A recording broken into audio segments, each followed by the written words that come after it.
morning once again sa bawat isa po sa atin, maging yung lahat po ng mga nanonood sa live stream na ito, saan naman po kayong panig ng mundo nandoon.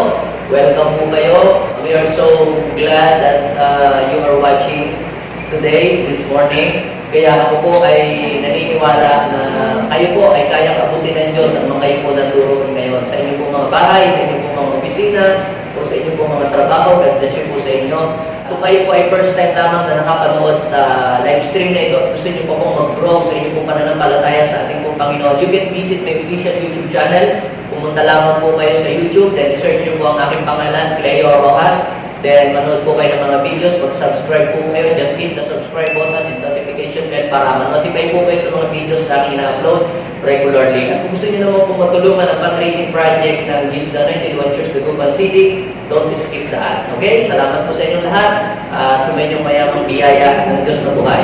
Okay, so ngayon po araw na ito ay samahan po ninyo ko sa pag-aaral ng salita ng Diyos at ang pamagat po ng aking share ngayon po umagang ito ay get out of poverty. Sabihin mo sa iyong katabi, God wants you to get out of poverty. Gusto ng Diyos na makawala ka sa kahirapan. Sino dito gusto nyo makawala sa kahirapan? O sino namang gusto niya na maging mahirap siya habang buhay? Pastor, alam mo, okay lang mahirap basta kasama ko si Lord, tsaka kasama ko ang aking buong pamilya, tsaka kasama ko ang aking mga mahal sa buhay, basta kami ay masaya, okay lang na mahirap. Ewan ko lang kung magiging masaya kayo kung kayo ay mahirap. Okay, samahan po ninyo ko sa pagbabasa natin ng salita ng Diyos at ito po ay makikita po natin sa aklat po ng 2 King. 2 King chapter 4 verse 1 hanggang 7. Ito po isang pong kwento na naganap sa buhay ng isang pong babae na namatayan ng kanyang pong asawa. Hindi niya na po alam kung ano po ang kanyang gagawin. Kaya siya po ay lumapit sa isang pong lingkod ng Diyos at siya po ay nagpamentor at nagpaturo kung ano ang kanyang gagawin sa kanyang buhay. Samahan po ninyo ako sa 2 King chapter 4 verse 1 to 7. Basahin natin. Go! Minsan, ang asawa ng isa sa mga propeta ay lumapit kay Eliseo. Sinabi niya, hindi po kaila sa inyo na ang asawa ko ay namuhay nang may takot kay Yahweh hanggang sa mamatay. Ngayon po, ang dalawa kong anak na lalaki ay gustong gawing alipin ng isa sa mga pinagkakautangan namin. Verse 2, ano ang maitutulong ko sa iyo? Tanong ni Eliseo, ano bang mayroon ka sa bahay mo? Wala po, maliban sa isang boteng langis. Sagot niya. Sinabi ni Eliseo, puntahan mo ang iyong mga kapitbahay at humiram ka ng mga lalagyan ng langis hanggat mayroon kang mahirap. Pagkatapos, magkulong kayong mag-ina sa iyong bahay at lahat ng lalagyan na hiram mo'y punuin mo ng langis na nasa bahay mo.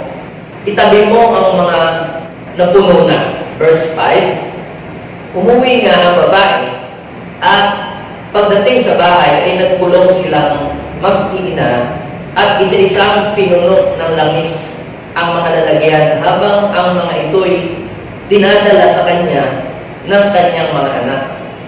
Hindi alam ng ina na puno na ang lahat kaya sinabi niya, abutan pa ninyo ako ng lalagyan. Puno na pong lahat, sagot ng kanyang mga anak. At tumigil na ang pagdaloy ng langis. Verse 7, basahin natin sabay-sabay. 1, 2, 3, go. Pumunta siya kay Eliseo, ang lingkod ng Diyos, at isinalaysay ang nangyari. Sinabi ni Eliseo sa babae, ipagbili mo ang langis at bayaran mo ang iyong utang. Ang matitira ay gamitin ninyong mag-ina. Sabihin ko sa iyong katabi, hindi ka lang makakabayad ng utang. May matitira ba? Amen. Sa passage na ito, mga kapatid, marahil may mga narinig na rin po kayo mga teaching about this passage. Ito pong story na ito ay hindi patungkol sa anointing, hindi po patungkol sa mga spiritual na mga bagay. Ito pong kwentong ito ay tututunin na nangyari patungkol sa pangangailangan ng isa pong babae na siya po ay napakarami daw po nilang utang. namatay po ang kanyang pong asawa at pati po yung kanyang mga anak, yun daw pong isa sa kanilang mga pinagkakautangan. Ibig sabihin, hindi lang isa yung kanilang pinagkakautangan. Yung isa doon sa marami nilang pinagkakautangan ay gustong kunin yung dalawa niyang anak at gawing alipin. Kaya isa pong napakalungkot sa pakiramdam ng isang magulang na yung kanyang mga anak ay mag-suffer because of poverty. Masaya po ba kayo na ang inyong anak ay nakikita ninyong nahihirapan? Di ba? Mas gusto ninyo kayo na lamang yung maghirap kaysa doon sa ang inyong pong anak ang maka-experience o mag-suffer nito. Kaya ito pong mother na ito ay umisip siya ng paraan, huwag lamang madamay doon sa kanilang mga ginawang desisyong pangungutang yung kanila pong mga anak. Sa passage na ito, gusto ko pong i-reveal sa bawat isa sa atin na gusto ng Panginoon na ang ating buhay ay maging masagana. How many of you believe that? Na gusto ng Diyos na masagana ang buhay natin. Gusto ng Diyos maging blessed tayo. Ayaw ng Panginoon na tayo ay maging mahirap. Sabihin mo nga sa iyong katabi, gaway-gaway, yan, sabihin mo, ayaw ng Diyos na maging mahirap ka. Kayo po mga nanonood dyan sa inyong mga bahay, you can comment down below, sabihin mo, ayaw ng Diyos na maging mahirap ako. Dahil ayaw ng Diyos na tayo po ay maging maghirap, of course, ayaw din ng Panginoon na tayo ay mabaon sa utang. Dahil sabi ng Bible, ang tao pong may utang, siya po ay alipin nung kanyang pinagkakautangan. Yung pong poverty at saka po yung debt, yan po ay curse sa Bible. Dahil pag binasa niyo po yung Book of Deuteronomy, the Lord will bless them kung susunod sila sa Diyos. Deuteronomy 28, He will bless our goods, He will bless our water, everything in our lives. He will bless ng Panginoon. Even the works of our hands will be blessed kung tayo ay susunod. Pero sa kanilang banda, may kabaligtaran. Kapag sumuway, kahirapan naman yung darating. Yung sumpa ng kahirapan, yung sumpa ng utang, yun naman yung darating kapag ka po tayo ay sumuway sa Diyos. Sa passage na ito, makikita po natin yung tatlo sangkap or ingredients para ang isang tao ay pumunlad ng kanyang buhay. Gusto po ba natin talagang pumunlad ng ating buhay?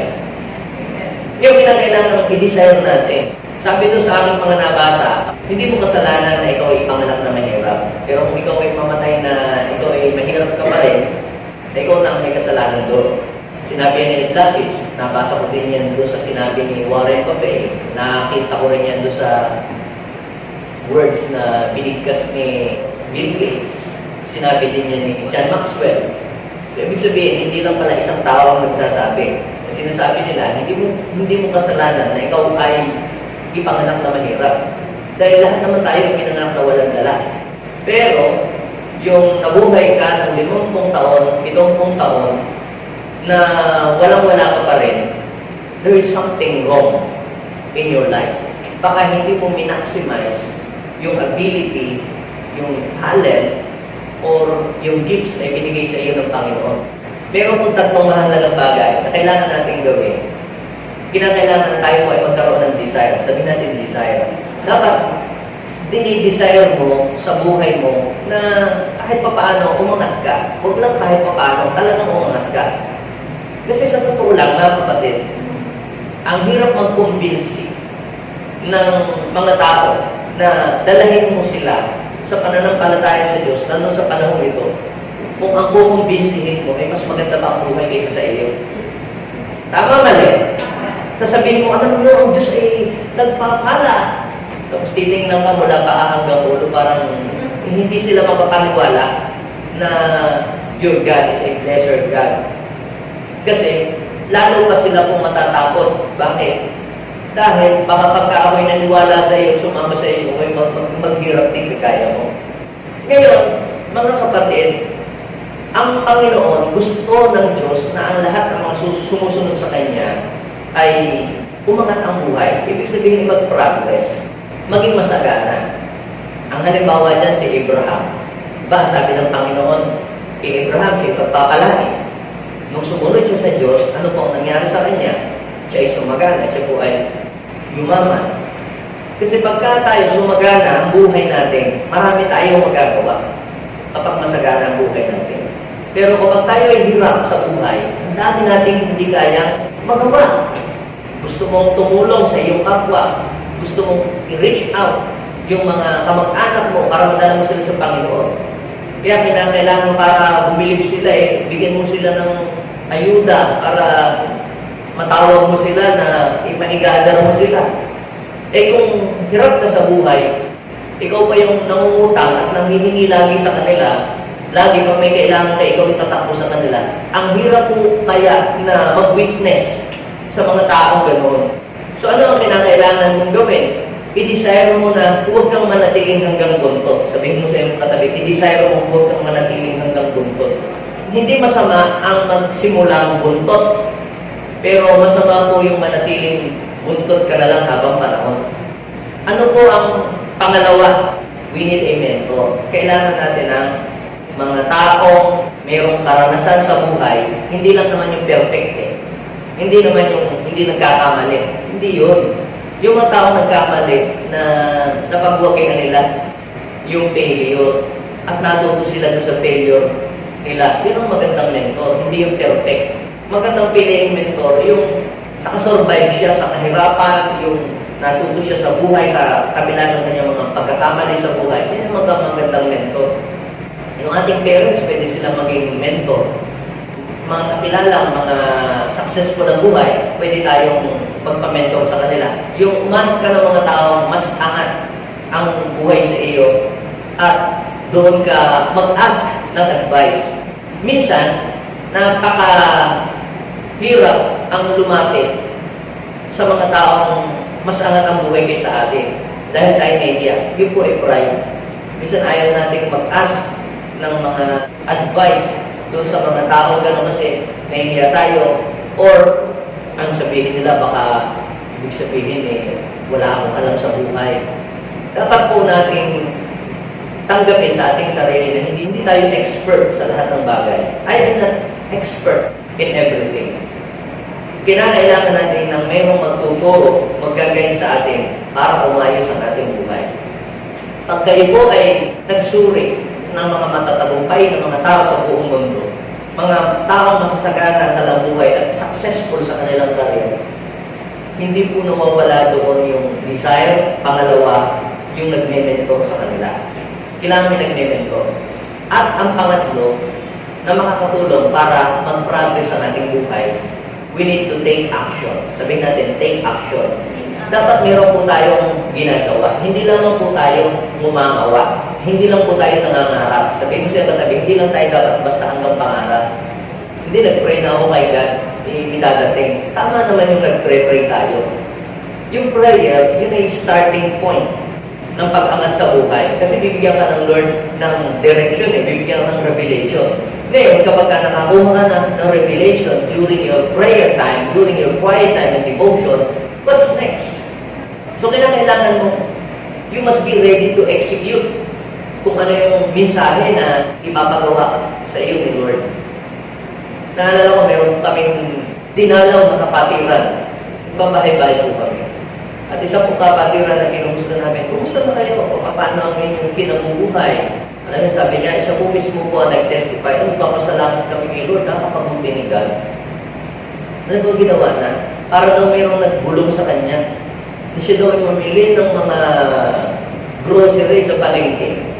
At yung kanilang bodega ay gawin niyang tindahan.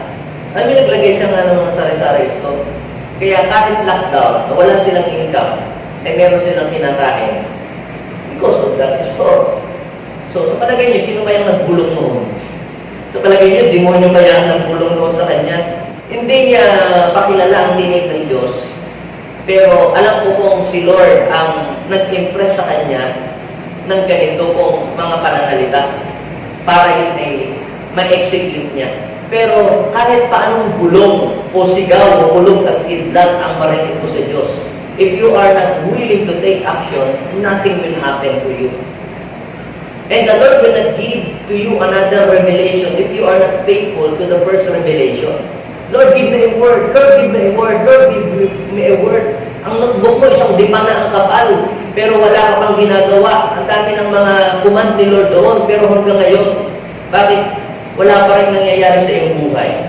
Bukod po doon sa desire at bukod doon sa mga taong nagpapayo sa atin, kinakailangan natin mag-execute ng action para may mangyari sa buhay natin. If you fail to execute action, nothing will happen to your life. Anong mangyayari sa buhay natin? Nganga. Ganun lang po tayo, mga kapatid. Nganga na lang tayo palagi. Pero dito po sa passage na ito na binasa ko po sa inyo, I will share to you 4 important truths on how to get out of poverty. Gusto niyo po bang makawala sa kahirapan? Ako gusto ko rin. Kaya hindi ko lamang po ito ituturo sa inyo. I will do my best para malakaran ko itong aking itinuturo sa inyo. Para hindi lang kayo ang gumanda ang buhay, pati ako yung gumanda din ang buhay. Tayo lahat gusto ng Diyos na gumanda ang ating buhay. Sabihin mo nga ulit sa iyong katabi, gusto ng Diyos gumanda ang buhay mo. Gusto ng Diyos ay umangat ka. Ngayon, kung wala ka namang desire, gusto mo hanggang ganyan ka na lang, hanggang sa pagbabalik ng Panginoon, walang magagawa si Lord sa iyo. So, saan pupunta si Lord? Doon sa mga tao mayroong desire, mayroong pangarap sa kanilang buhay. Now, ano po yung number 1 na makikita po natin dito on how to get out of poverty? Number 1, na nakita ko mga kapatid, dito sa passage na binasa nating story, we must eliminate poverty mentality. Sabihin natin, eliminate poverty mentality. Ano po ba yung poverty mentality? Ito po ay kaisipan na kung saan ay isip na pangmahirap. Isipan na pangmahirap. Kinakailangan, hindi lang ito dapat mag-break. Kasi kung i-break lang natin yung poverty mentality, may tendency mabuhuli yun eh. Pag sinabi natin eliminate, it means to remove, to put an end. Kung baga sa damo, hindi mo lang siya gugupitin. Kinakailangan mabunot, ma-uproot yung root na yon. At nasaan yung poverty? Alam niyo po ba, ang poverty ay nag-uumpisa sa isip ng tao. Kapag sinabi mo na ay ganito na ako, dito na ako na mulat, dito na ako pipikit, ganito na ako, hanggang sa pagbabalik ng Panginoon. That is a poverty mentality. Ayaw mo nang mag-grow, ayaw mo nang mag-improve sa iyong sarili, at ayaw mo nang umalis doon sa iyong sitwasyon na yon. Another example ng poverty mentality ito, wala, basta kami kahit magdildil ng asin, basta kami importante, wala kami ginagawang masama. Wala, basta kami sama-sama buong pamilya, nagmamahalan, tapos nagpe-pray kay Lord. Kahit mahirap kami, okay lang. So dahil yun yung iyong confession, yun yung nasa isip mo, yun yung gagawin ng Lord sa'yo. Okay lang pala sa iyong ganyan. Basta ang mahalaga, masaya kami. Ngayon, masaya kayo. Pero tatapatin ko kayo, habang tumatagal, hindi kayo magiging masaya. Ay, hindi. Basta kami ni Mrs. ay masaya kami kahit kami walang pera. Importante kami nagmamahalan. Ngayon, nagmamahalan kayo. Pero pagka nagmamahalan na ang bigas, at nagmamahalan na ang asukal, ewan ko na lang kung hindi kayo maghiwalay. Yun po ay katotohanan. Kung kaya ang sabi ng Panginoon, nung tinawag niya si Abraham, may kalahit na blessing na kasama. Hindi masabi ng Panginoon, Abraham, sumunod ka, ikaw ay maghihirap. Wala na po ganun. Abraham, follow me, and I will bless you. At nung sumunod nga siya, sabi, mayaman na si Abraham. Pati nga si Lot din, yumaman din eh. Pero yung yaman ni Abraham, ay hindi naman po yun overnight. It takes time. Ang pinupunto ko dito, mga kapatid, kinakailangan natin, i-desire natin na huwag tayo hanggang dito na lamang. Isa pa pong halimbawa ng poverty mentality. Kapag gusto natin laging manghingi, hindi, may nagbibigay naman. Yung gusto natin laging pahingi. Gusto natin lahat ng bagay ay libre. Malibre tayo. Now, do not misinterpret me. I'm not against kung may mga tao gusto maglibre sa inyo. Maaaring yun po ay sila tumanggap ng pagpapala at kagalakan nilang kayo po ay bahagihan.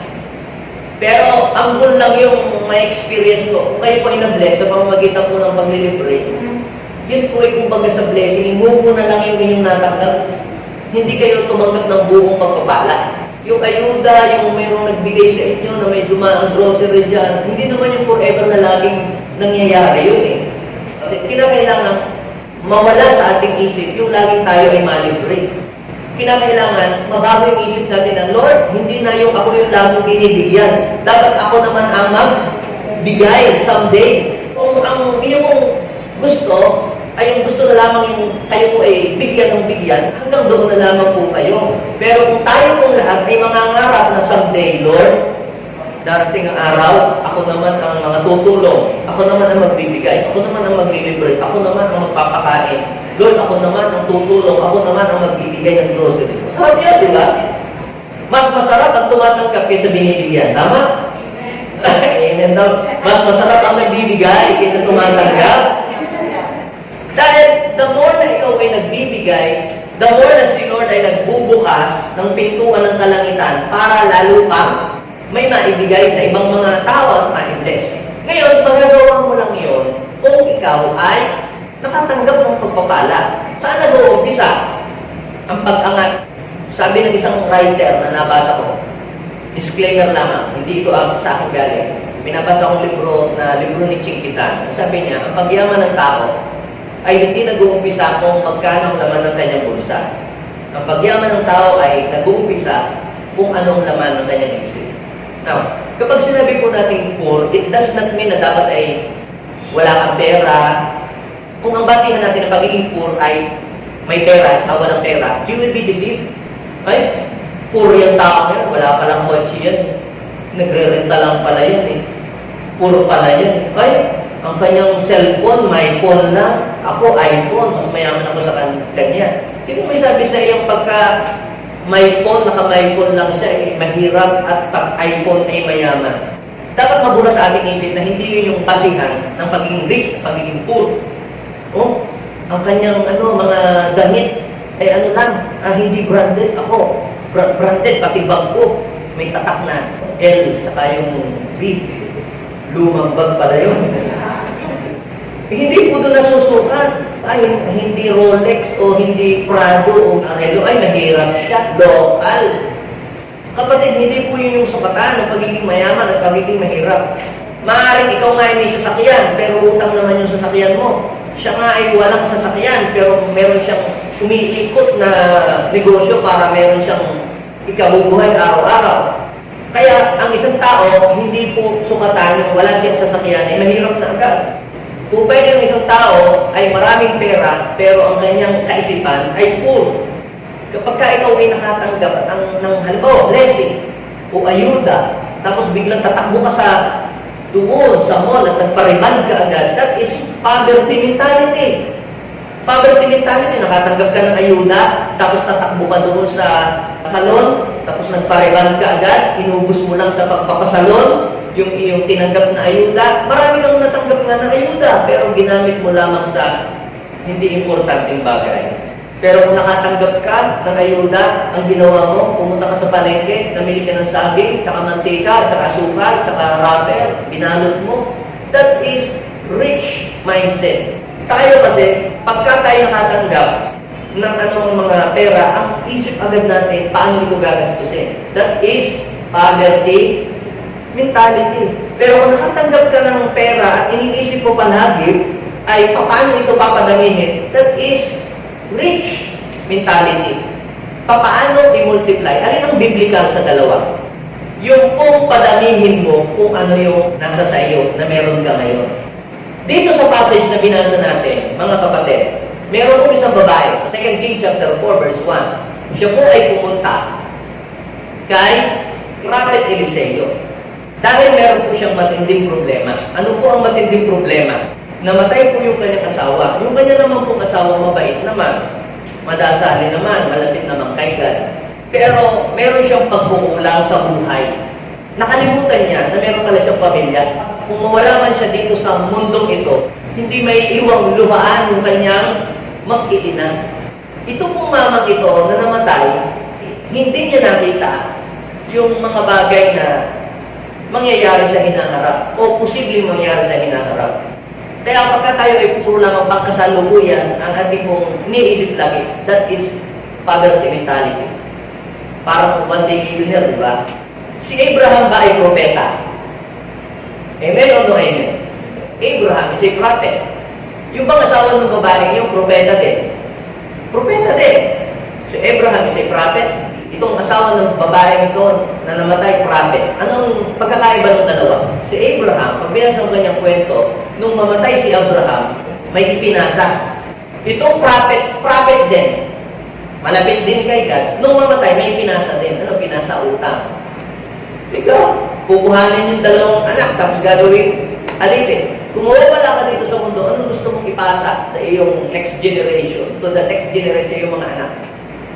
Utang o yaman? Okay, Proverbs 13 verse 22. Ang taong matuwid ay nag-iiwan ng kayamanan sa kanyang henerasyon, mga apo at kaapo-apuhan. Yun daw po yung righteous. Another verse sa Bible, 1 Timothy chapter 5 verse 8. Ang sino man na hindi kumalinga sa kanyang mga kasambahay, lalo sa kanyang kapamilya o mga anak, ay worse than an unbeliever. Sabihin natin, ikaw ay relihiyosong tao, pero nakalimutan mong ang iyong mga pamilya ay kailangan pala nilang kumain. Kailangan pala nila ng may magagastos. Kailangan pala nila ng mayroong magagamit sa araw-araw. Pero nakapokus ka lamang sa spiritual na mga bagay. That is worse than an unbeliever. Sapagkat ang pangangailangan ng tao ay hindi lamang spiritual. Sabihin natin, hindi lang spiritual. Agree ba kayo doon na hindi lang spiritual ang pangangailangan nating lahat? Sa Bible, dinemonstrate siya ng ating Panginoong Jesus. Nakita niya yung mga tao, they were harassed, helpless like sheep without a shepherd. Anong ginawa niya? Tinuruan. Spiritual needs. Minute ni Lord yung spiritual needs. Tapos ano daw ginawa ng Panginoon? Pagkatapos niya magturo, anong ginawa? Pinakain. Jesus met natural needs ng mga tao. Hindi lang yun. Pati din yung health, pinagaling yung mga may sakit. Kaya hindi na kailangan magamot-gamot po. Hindi, tayo nananampalataya na kay Lord. Kapatid, kaya ginamot ni Jesus yung mga may sakit kasi gusto ng Panginoon na hindi lang spiritual, hindi lang material na pangailangan, pati yung physical na pangailangan ng tao ay matugunan. Ngayon, ano po ang ginawa ng babae? Dahil hindi na niya alam ang kanyang gagawin, siya po ay lumapit kay Elisha. And Elisha became her mentor. Sabihin natin, magaling ka. Kahit tapos ka ng pag-aaral, graduate ka. Pag nasa gitna ka ng problema, parang makakalimutan mo lahat ng alam mo. Hindi mo alam kung anong gagawin mo sa buhay. So, you need someone or somebody who will switch on the light para makita mo ang direksyon ng iyong buhay. Nung magulo ang iyong isip, kailangan po natin na mayroong magagabay sa atin. Pwede yung magulang mo, nanay mo, o yung tao mas matured sa iyo, mas mataas ang kaalaman sa oras na yun, sa sitwasyon mo, para mabigyan ka ng gabay. Ano pong ginawa ng babae? Siya po ay lumapit. At anong sabi niya? Ang aking pong asawa, siya po ay faithful kay God. Kaya lamang, kung mamatay, wala palang insurance. Hindi naka-insure. Kaya ano po ang nangyari sa aming pamilya? Nga. So maaaring ito pong prophet na ito, he became a victim of poverty mentality na, huwag na tayong magtrabaho, huwag na tayong mag-ipon. Dadating na si Lord. So that is poverty mentality. Paano kung after 20 years pa pala, hindi pa din dumating si Lord? Ano po ang nangyari? Namatay siya, nakawawa yung kanyang buong pamilya. Ang sabi ng Bible, that is worse than an unbeliever. At umalis ka dito sa mundo, ang iyong buong pamilya ay wala sa ayos. Ano kaya ang mangyayari? Ano kaya ang magaganap pag alis mo? Kawawa po yung pamilya po ng propeta na yun. Parang siya naglingkod. Kaya naman, hindi niya nakita yung posibleng mangyayari in the future. Eh kung ang ginawa niya yung, di ba kasi noon, di ba mga propeta noon, may mga nagbibigay ng mga kung ano-ano, ganun yung ginagawa niya, pag nabibili sila, nagpo-propesya. Siguro kung inilagay niya yun sa, in-insure niya yung sarili niya, kung uso na ng insurance, eh di nung mawala siya, hindi luhaan yung kanyang mga anak. Eh di ba, pastor, sabi ng Bible, ano, huwag tayong mag-impok ng kayamanan dito sa lupa. Tapos kasi dito sa lupa may naninirang tanga, kalawang, mag-impok tayo ng kayamanan sa langit. Dapat po nating tingnan maigi, bakit sinabi ng ating Panginoong Jesus yun? At anong sitwasyon? Bakit sinabi ng Panginoon yun? Una, ang mga tao mo, wala nang inisip kundi mga material. Kaya nga sinabi ng Panginoon, seek ye first the kingdom of God and His righteousness. Kasi wala na silang time kay God. Ang sinasabi ko po ay huwag mawala ng time. Ang sinasabi ko lamang, isipin mo, yung habang hindi pa dumarating ang Panginoon, yung may magastos ka habang nandito ka pa sa lupa, para tayo ay magawa natin kung ano yung ating mission dito habang nandito ka. Eh kung wala tayong pera, sa paligay ninyo, mapupulpil kaya natin ang mission natin. Makakahayo kaya tayo. Iba sa atin, hindi nga tayo makahayo kasi walang pamasahe. Tapos sinabi ng Panginoon na huwag kayong mag-impok ng kayamanan sa lupa. Noong araw kasi ganito, saan nilalagay ng mga tao ang pera? Mga ginto, saan nila nilalagay? Si Jacob, yung marami siyang nakuhang ginto sa Mesopotamia, ano ginawa niya? Binaon sa lupa.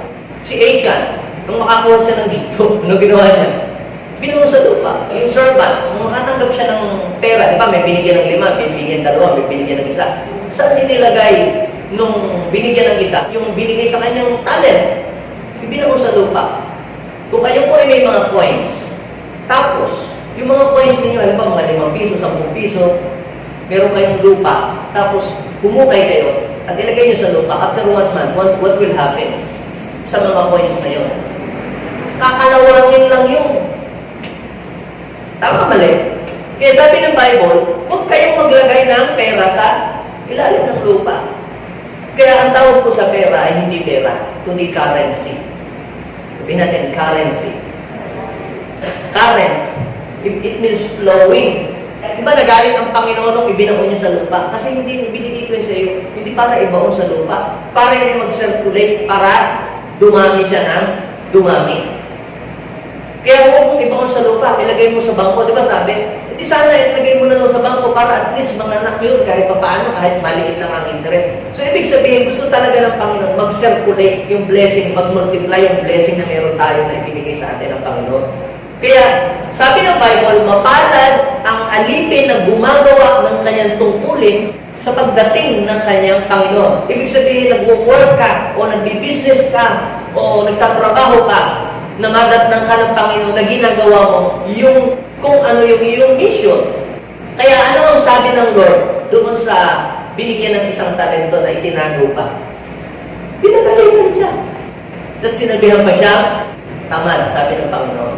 Basahin po ninyo yung verse 2. Ang sabi ni Elisha, paano kita matutulungan? Kung ang isa daw pong tao ay nangangailangan ng isda, huwag mo siyang laging bigyan ng isda. Anong kailangan mong gawin? Turuan mo siyang mangisda. At pag siya'y natuto na, sa tuwing kailangan niya ng isda, hindi kanya naguguluhin lagi para humingi siya ng isda. Bagkos, pag yan ay marunong ng manghuli ng isda, pag bumalik yan sa iyo, may dalawang isda. Di ba ganun naman talaga? Kaya kasi nakahuli, ay kung ang tao ay hindi matututong mangisda, di ang kanya lamang gagawin lagi, manghihingi, mamamalimos. Hindi ko po kayo dinidiscourage na magbigay doon sa mga nangihingi sa kalsada. Kung gusto ninyo Pero, isipin ninyo kung kayo po talaga nakakatulong. Baka naman, hindi tayo nakakatulong sa ating pagbibigay. Yung kung iba, ginagawa na po nilang trabaho yung panghihingi. Kunyari may sakit sila, kunyari pilay, kunyari bulag, pero nagte-text. Di ba? Dahil mga modus po ngayong panahon ito. Kunyari siya inooperahan, kunyari po sila namatayan, aakyat pa yan sa jeep, may dalawang mga sulat, namatay yung aming lolo, namatay yung pusa, lahat na. Yung pala naman, yun na talaga ang kanyang gawain. Ayun, kung mag-aano ka doon sa mga ganon, hindi tinuturuan mong maging tamad yung mga tao yun. You are tolerating poverty mentality sa mga tao yun. Kaya minsan pagka nanghihingi yung mga nanghihingi dyan sa kalsada, ano sinasabi ko? Oh, Brad, boy, may mga karaton ba kayo sa bahay ninyo? Tsaka yung mga mineral water, bottled water bottle? Meron po. Eh, dalhin mo sa akin, bibilhin ko. Alis na. Hindi na nakabalik. Alam mo, ibig kong sabihin mga kapatid, tinuturuan mo siyang manghuli ng isda. Pero nasa sa kanya kung gusto niyong matuto o hindi. Ngayon, nung lumapit siya, doon kay Eliseo, hindi po siya binigyan ni Eliseo ng isda. Tinuruan siya ni Eliseo ng isda. Yun yung ibig sabihin nito. Sabi niya, paano ka matutulungan? Ano bang meron ka sa bahay mo? Akala ng babae, talagang walang-wala na talaga siya. Pero kinakailangan na mayroong isang taong magbukas ng kanyang isip para makita niya kung ano yung meron siya. Maaaring iniisip mo ngayon na walang-wala kami ngayon. Hindi totoo yan. Sabihin ko siya kadali, hindi totoo yan. Alam mo, basta walang-wala kami ngayon. Hirap na hirap kami sa buhay. Oo, lagi ka nga naka-online. Kita ko, naka-grade ka palagi. Marami kang data. Sabihin mo, hirap na hirap ka sa buhay. Nakakapag-cellphone ka pala. Hindi totoo yun na walang-wala ka. Hindi mo lang talaga nakikita kung ano yung meron ka. So ano dapat natin gawin? How to get out of poverty? Ito yung number 2. Stop looking on what you don't have and begin to find what you have. Sabihin natin, stop looking on what you don't have and begin to find what you have. Huwag mong laging hanapin yung mga bagay na wala ka. Talagang hindi mo talaga makikita yung kahit lahat na makikita mo, wala. Wala kaming 1 milyon. Kung meron nga lang kaming 1 milyon, sana. Meron akong malaking negosyo. Hinahanap ko yung wala. Kung meron lang sana kaming kotse, naku sana. Makapagpasada ako sa Maynila, sa Dagupan. Kung meron lang kamistan ng malaking lupa, sana makapagtanim. Eh meron lang pala kayong paso, yun, pwede na yun. Tanim ka ng kamatis.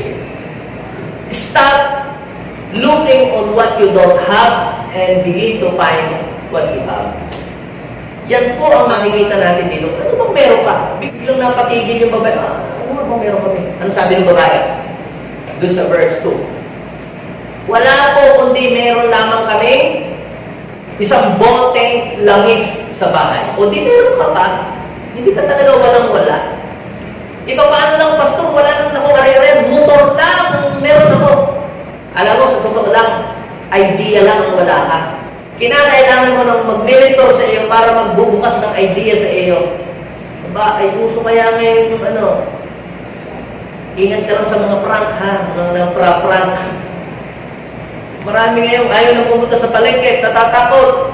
Oh, anong gawin mo? Libutin mo yung kapitbahay. Tiya, tiyo, lola, kayo po ba yung mamamalengke? Ako na mamamalengke. Mumuturin ko na. Oh, at di kayo na lang mga bahala sa akin. Do you get the point? Ano bang meron ka? Ano bang alam mo? Ano bang talento mo? Stop looking on what you don't have and begin to find what you have. Ano bang meron ka sa inyo? Wala po. Isang boteng langis lang po. Minsan, yung nagkukumpara lagi tayo sa buhay ng ibang tao, yan ay another example of poverty mentality. Yung lagi mong hinahanap yung wala ka. Bakit hindi mo tingnan yung ability na binigay sa iyo ng Panginoon at pagyamanin mo yun, hasain mo yun, i-develop mo yun, and the Lord will prosper you. Kaya ang marami nag-prosper sila sa kanilang karir sapagkat nakita nila kung ano yung meron sila. Ginamit nila kung ano yung meron sila. Kaya po sila ay nagtagumpay. Hindi ka magtatagumpay sa buhay mo hanggat hindi mo ginagamit kung ano yung gift, ano yung talent, ano yung ability na ibinigay sa iyo ng Panginoon.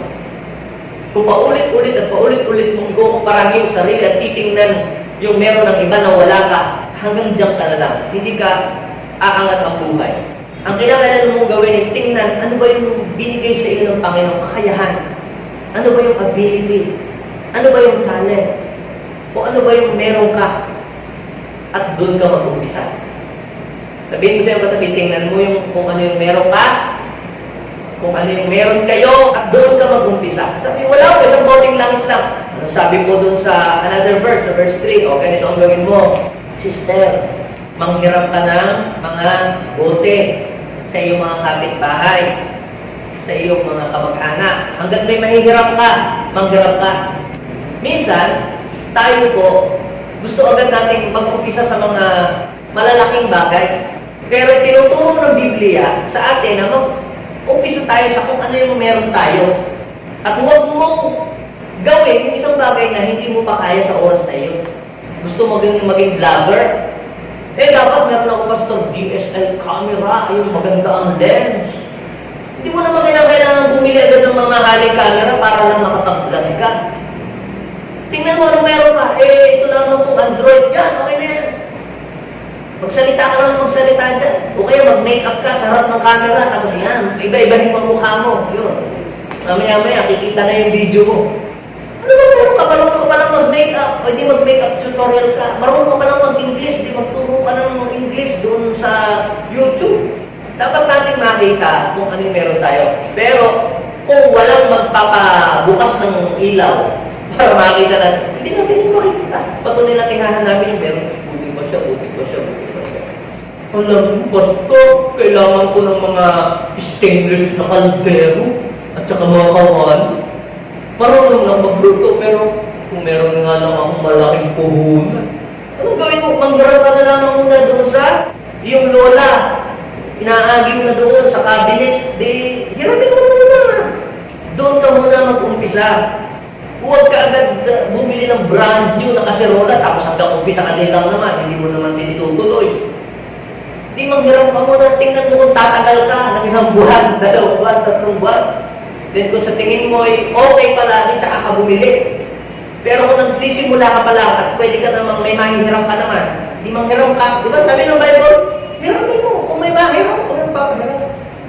Kailangan i-develop mo sa iyong sarili yung good credential. Dapat naman, ikaw ay mabuting pahiramin. Bakit ka lang magpahiram sa iyo? Paano? Iniyuyupi-yupi mo yung kawali. Pingas-pingas yung kaldero pag sinauli mo. Grabe ka kaya nadadala yung mga tao nagpapahiram. Paano tayo matutuwa sa atin yung ating mga hinihiraman? Una, dapat marunong tayong magsauli. Yun yung una. Hindi yung nanghiram ka ng kaserola, hindi mo na sinauli, iniiyo mo na. Kinurse ka tuloy nung sige, isama mo na sa hukay kasi ang mga ko. Kinurse ka tuloy. Dapat marunong mo magsauli, yan man ay libro na hiniram mo, yan man ay... Dapat intindihin mo, ito ba hiram o bigay? Kung bigay, TY, praise God. Pero kung hiram, edi dapat ay marunong kang magsauli. Pangalawa, dapat pag ikaw ay nanghiram, ingatan mo. Dapat marunong kang magsauli. Pangalawa, dapat marunong kang ingatan. Hindi naman akin yan. Dapat, para makaulit ka, dapat marunong kang magbalik. Pangalawa, dapat pagandahin mo. Bumiram ka ng tulyasi, ang kintab-kintab ng pinahiram, kung ibinalik po, ang itim-itim. Hindi mo makaulit. Nanghiram ka ng sasakyan, o nilagyan mo ng gas, o kailan nyo ulit hihiram yung mga sasakyan? Hiramin nyo pa ulit, ipinaganda mo, o tinatuwa mo yan. Nung ibinalik mo yung tulyasin, ano po ang isang kaldereta, o kailan mo ulit hiramin mo lang. Diba? Ang sarap pahiramin ng ganyan. Kaya dapat i-develop natin yung magandang kredibilidad sa mga tao. Yun yung puhunan mo. Wala ka nang pera, sira ka ang kredibilidad mo. Paano ka pa?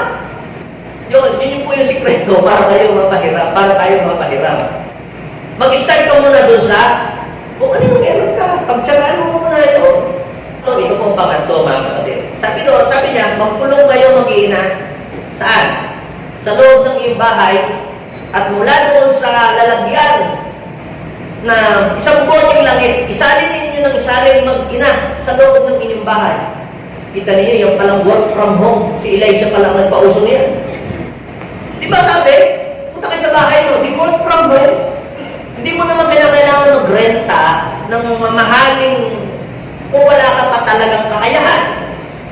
Kung may kakayahan ka naman, okay lang. Hindi ko sinasabing bawal. Sinasabi ko, kung wala ka naman kakayahan pa, para rin sa church yan. Ano bang meron? Meron kaming garahe. O, doon lang mo naman nag-start. Meron ng bahay, nagpapagamit ng bahay. Okay lang yun. You don't need to rent an expensive hall na sasampul lamang naman kayong tao. Tapos magbabayad ka ng 20 mil. That is not practical. At pagbalik ng Panginoon, magsusulit ka, that is not wise decision. Meron pala naman kayong garahe, o meron naman pala kayong bahay, o meron naman pang nagpapagamit ng living room, di doon muna. So, hindi natin kinakailangan mag-umpisa sa malaki.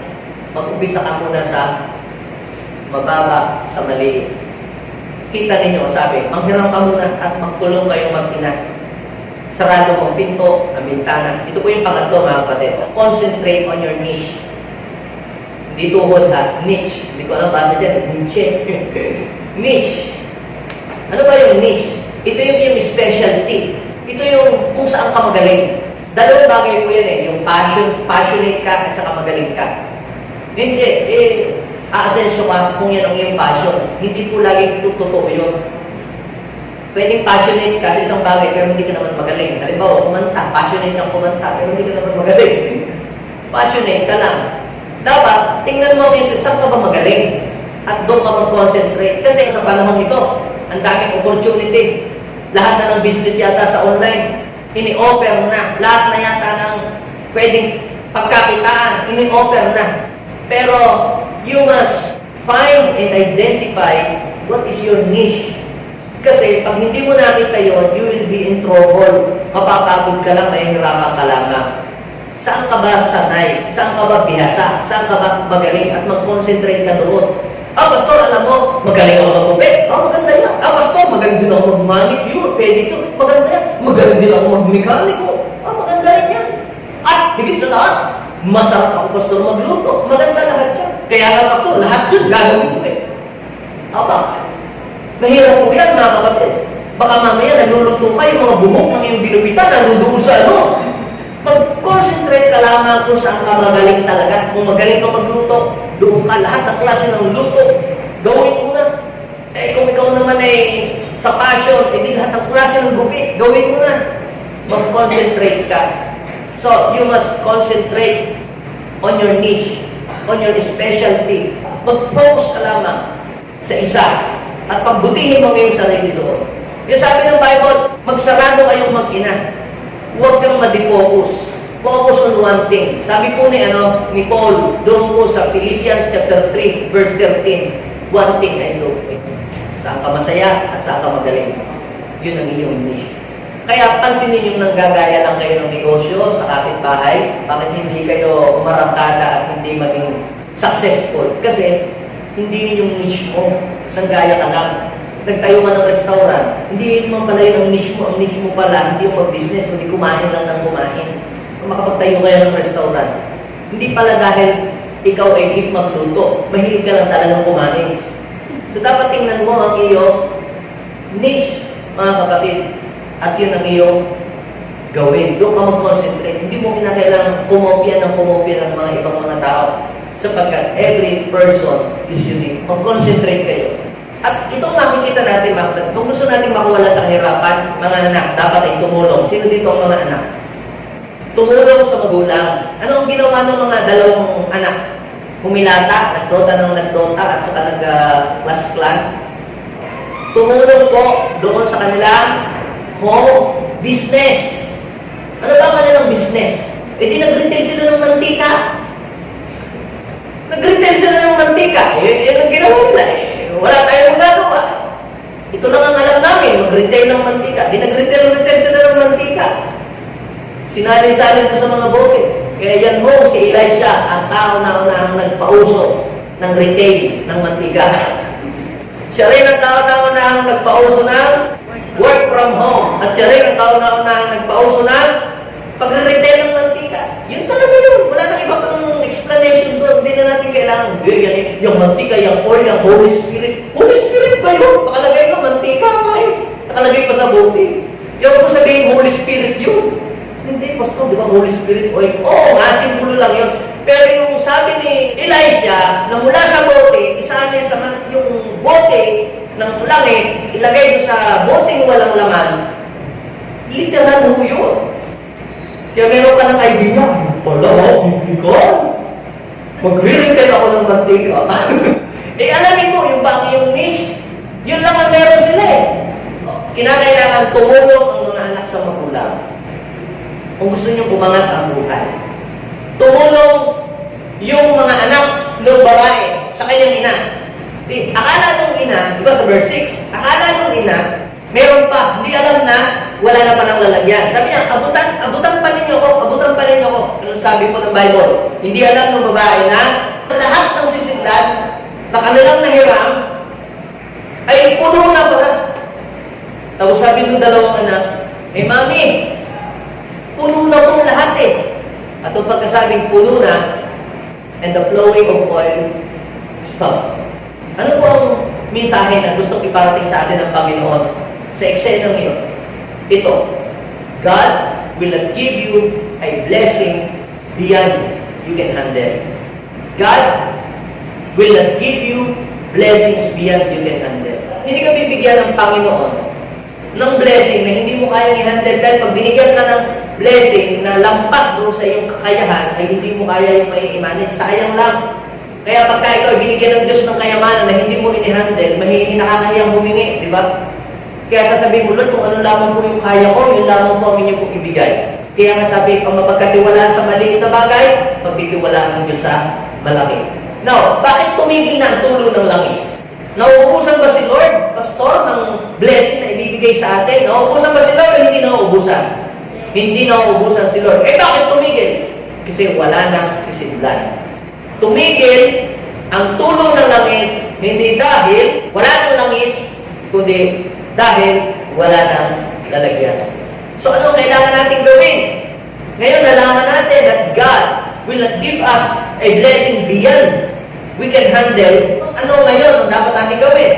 We have to increase our capacity to receive and multiply our capacity to receive. Kaya, hindi mag-i-expand yung negosyo kung mag-isa ka lamang. Kaya anong gagawin mo? Magte-train ka ng mga tao para kahit wala ka doon, nag-ooperate yun. Kaya kung lahat ikaw ang namamalengke, ikaw ang nagluluto, ikaw ang nagdi-distribute, hindi mo mapapalta yung iyong negosyo kasi hindi mo kayang gawin ang lahat ng bagay. So, all you have to do is to multiply yourself para sa church. Hindi dadami ang church kung hindi magte-train at magde-develop ng mga leaders. And the Lord will not give us churches kung isa lang ang pastor. Anong kailangan? Mag-produce ng maraming mga pastor. God will not bless us beyond we can handle. So, dapat mong gawin, i-enlarge mo yung capacity para sa mas marami. Huwag ka mag-pray na mag-pray, Lord, madamihin mo pa! Dagdagan mo pa blessing! Lord, pour out pa more! Ay, wala namang problema kayo na mag-uusap mo pa pala. Ang tanong, kaya mo bang i-handle yun? Kaya mo bang i-manage yun? Hiningi mo ng lahat, bigyan mo naman yung iba. Pero kung hindi mo kaya i-handle yun, masasayang lang yun. Kaya kung siya talaga ay naghirap pa na naghirap pa habang nagsasali na yung isa ay total, dalawa naman kayo diyan. Yung isa ay pumunta ulit sa kapitbahay, sa kabilang barangay at nanghiram pa. Hanggat mayroong malalagyan. Pero kapag ka wala ng space, titigil na. Kaya hindi yung knowledge and wisdom and revelation. Kapag sinabi mo ay alam mo na yung tinuturo ni Pastor, nabasa ko na yan, may nagturo na. The revelation of God will stop. Hindi ka na mabibigyan ng Diyos ng another revelation pa about this passage kasi sinabi mo, alam mo na. Then pag alam mo na, ibig sabihin, puno na lahat, puno ka na, wala na space, then yung message ni Lord sa iyo will stop. Tapos ba, alam ko na, tinuro. Dapat tayo may ganito. Tayo maging katulad ng mga empty jar, empty vessel, na ano, lagi natin sasabihin na kulang pa ako. Marami pa akong hindi alam, marami pa akong gusto matutunan sa buhay. Yan ay katulad ka ng isang babae na nagkukulek ng empty jar na handa kang magpapuno sa Diyos. Hindi ito gusto niyang handang magpapuno kay Lord. Yung sinasabi mo, kulang pa ako, Panginoon, wala pa akong kaalaman, kailangan ko pang madagdagan. Ito ngayon, di naging successful sila sa ginagawa nila. So ano pong ginawa ng babae? Bumalik ulit siya sa kanyang mentor. Alam niyo mga kapatid, kailangan natin na may mag-mentor sa atin. Hindi lang doon sa panahon na down tayo. Kailangan din natin ang mag-mentor sa atin kahit sa panahon successful tayo. Di ba, minsan kaya tagumpay, hindi nagtutuloy-tuloy nung successful na sila, parang hindi na nila kailangan ng mentor, di ba? Hindi na kailangan mag-guide. Yun, nagpa-sigsag na ang buhay hanggang sa nawala na sa eksena ng tagumpay. Pero itong babae ito, naging successful siya sa pagre-retail ng mantika.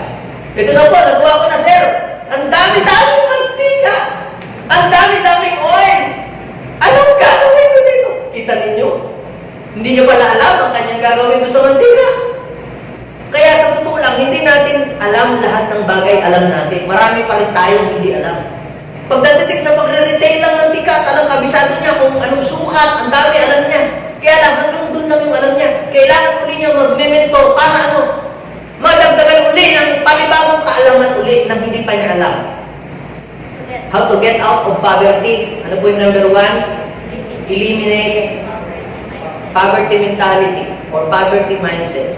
Pangalawa, stop looking on what you don't have and begin to find what you have. At ang pangatlo, concentrate on your niche.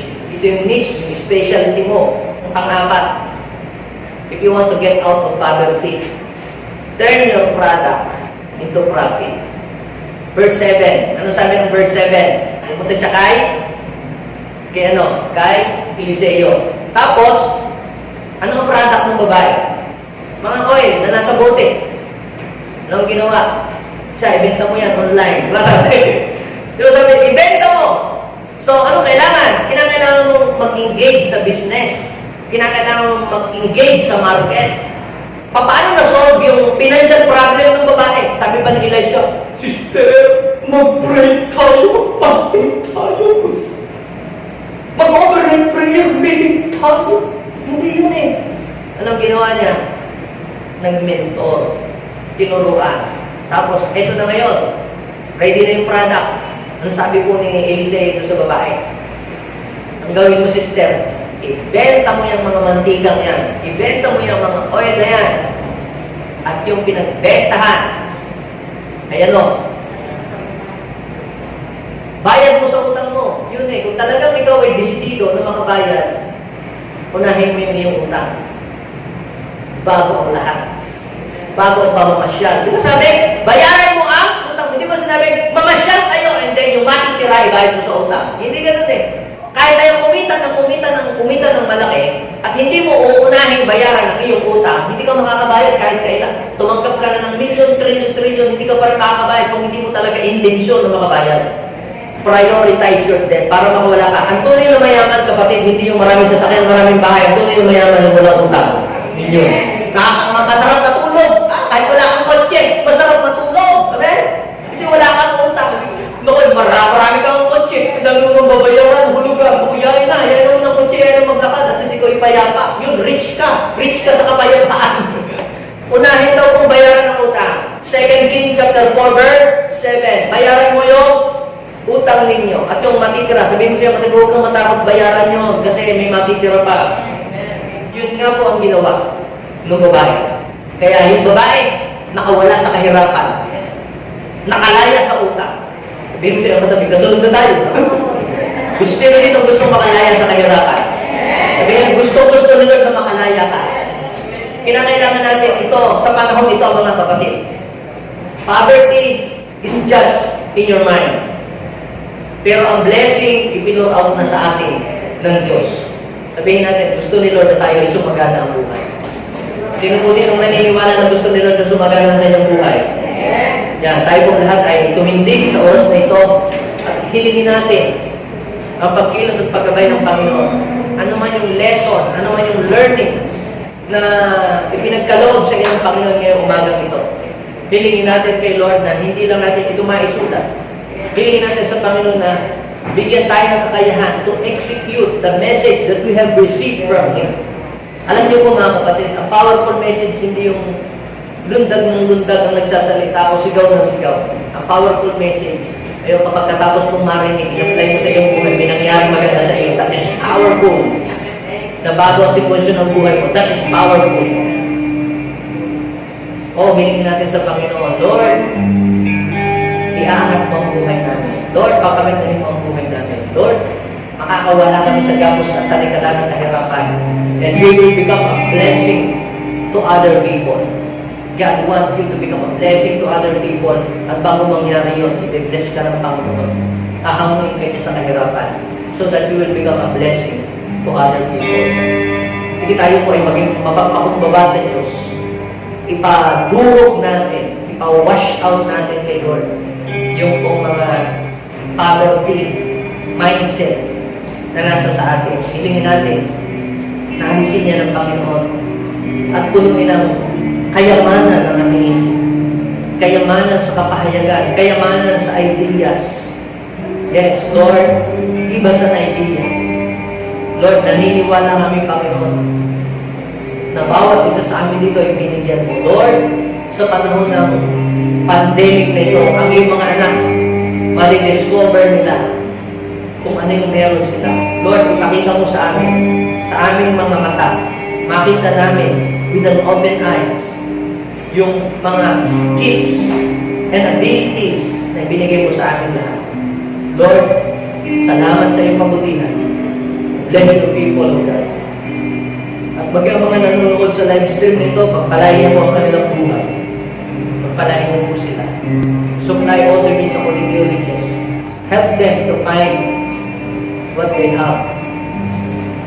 Tulungan niyo po, Panginoon, ma-discover nila kung ano po yung gifts and talents and ability na ibinigay mo sa kanila, God, para maging successful ang kanilang mga buhay. This is our prayer in Jesus' name. And all the people of God say, Amen.